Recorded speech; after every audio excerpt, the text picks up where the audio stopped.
Indo Pak ಪಂದ್ಯದಲ್ಲಿ ಆಟಕ್ಕಿಂತ ಹೆಚ್ಚು highlight ಆಗಿದ್ದು ಈ ಹ್ಯಾಂಡ್ಶೇಕ್ ವಿಚಾರ. ಭಾರತ ತಂಡ ಪಾಕಿಸ್ತಾನದ ವಿರುದ್ಧ ನೋ ಹ್ಯಾಂಡ್ಶೇಕ್ ವಾರ್ ಮತ್ತೆ ಮುಂದುವರೆಸಿದೆ. ಏಷ್ಯಾ ಕಪ್ನ ಸೂಪರ್ 4 ಹಂತದ ಪಂದ್ಯದಲ್ಲೂ ಹ್ಯಾಂಡ್ಶೇಕ್ ಮಾಡದೆ ಪಾಕಿಗಳಿಗೆ ಭಾರತ ಡಿಚ್ಚಿಕೊಟ್ಟಿದ್ದು ಪಾಕಿಗಳಿಗೆ ಮತ್ತೆ ಮುಖಭಂಗವಾಗಿದೆ.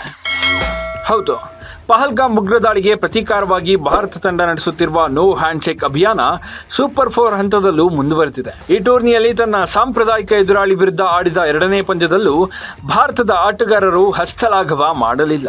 ಅಷ್ಟೇ ಯಾಕೆ, ಟಾಸ್ ವೇಳೆಯಲ್ಲಾಗಲಿ ಪಂದ್ಯ ಗೆದ್ದ ಬಳಿಕವೂ ಭಾರತದ ಆಟಗಾರರು ಕೈಕುಲುಕಲು ಮನಸ್ಸು ಮಾಡಲಿಲ್ಲ.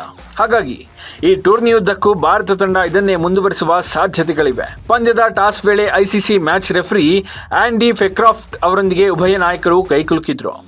ಆದರೆ ಸೂರ್ಯಕುಮಾರ್ ಮತ್ತು ಸಲ್ಮಾನ್ ಆಘಾ ಮಾತ್ರ ಕೈಕುಲುಕಲಿಲ್ಲ.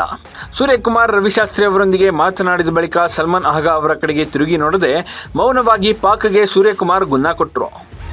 ಇನ್ನು ಮೊದಲು ಬ್ಯಾಟಿಂಗ್ ಮಾಡಿದ ಪಾಕಿಸ್ತಾನ 171 ರನ್ಗಳ ಟಾರ್ಗೆಟ್ ನೀಡಿತ್ತು. ಗುರಿ ಬೆನ್ನತ್ತಿದ ಟೀಂ ಇಂಡಿಯಾ ಆರಂಭದಿಂದಲೇ ಬ್ಯಾಟಿಂಗ್ನಲ್ಲಿ ಅಬ್ಬರಿಸಿ ಬೊಬ್ಬಿರಿಯಿತು.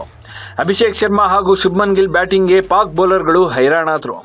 ಅಭಿಷೇಕ್ ಶರ್ಮಾ ಅಂತೂ ಸಿಕ್ಸರ್ನಿಂದಲೇ ಬ್ಯಾಟಿಂಗ್ ಆರಂಭಿಸಿದ್ರು.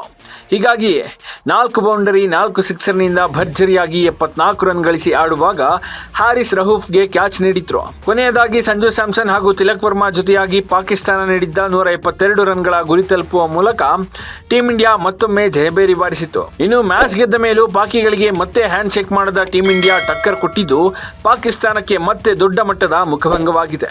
ಲೇಟೆಸ್ಟ್ ಹಾಗೂ ಇಂಟ್ರೆಸ್ಟಿಂಗ್ ಸುದ್ದಿಗಳಿಗಾಗಿ ಬಾಸ್ ಟಿವಿ ಕನ್ನಡ ಚಾನೆಲ್ನ ಸಬ್ಸ್ಕ್ರೈಬ್ ಮಾಡಿ. ಹಾಗೆಯೇ ಬೆಲ್ ಐಕಾನ್ ಪ್ರೆಸ್ ಮಾಡಿ.